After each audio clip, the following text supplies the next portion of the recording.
पूजा करे छै पूजा करे छै पूजा करे छै छोरी कोचिंग वाली पूजा करे छै छोरी कोचिंग वाली अखन अपने सब सुन रहल छी अमित शर्मा भवरा से भोरे बैठलियै मैया के मूर्तिया सरस्वती मैया होइत सहैया भोरे बैठलियै मैया के मूर्तिया सरस्वती मैया होइत सहैया खुशी से लाके आबै फूल डाली भाई रे खुशी से लाके आबै फूल डाली पूजा करे छै पूजा करे छै पूजा करे छै छोरी कोचिंग वाली पूजा करे छै छोरी कोचिंग वाली पूजा करे छै छोरी स्कूल वाली पूजा करे छै पूजा करे छै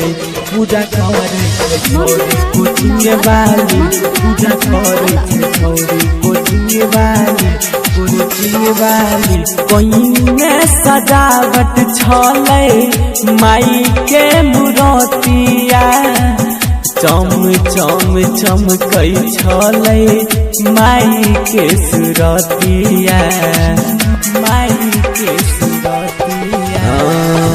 कोइने सजावट छलै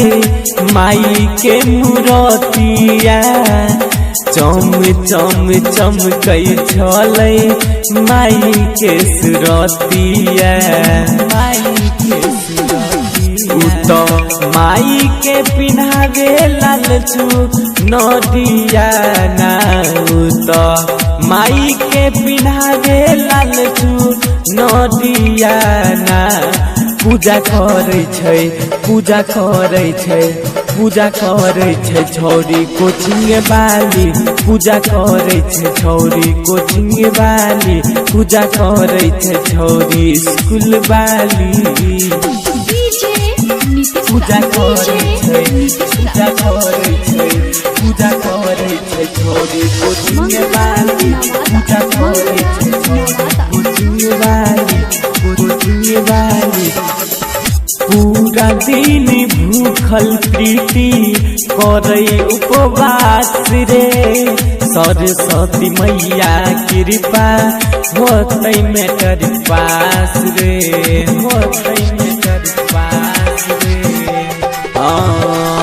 पूरा दिन भूखल प्रीति करे उपवास रे सरस्वती मैया के कृपा होतै मेट्रिक पास रे गायक अमित शर्मा गाबै बजा के ताली राइटर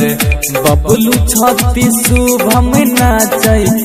बजा के ताली भाई रे पूजा करे छै छोरी कोचिंग वाली पूजा करे छै छोरी कोचिंग वाली पूजा करे छै छोरी स्कूल वाली।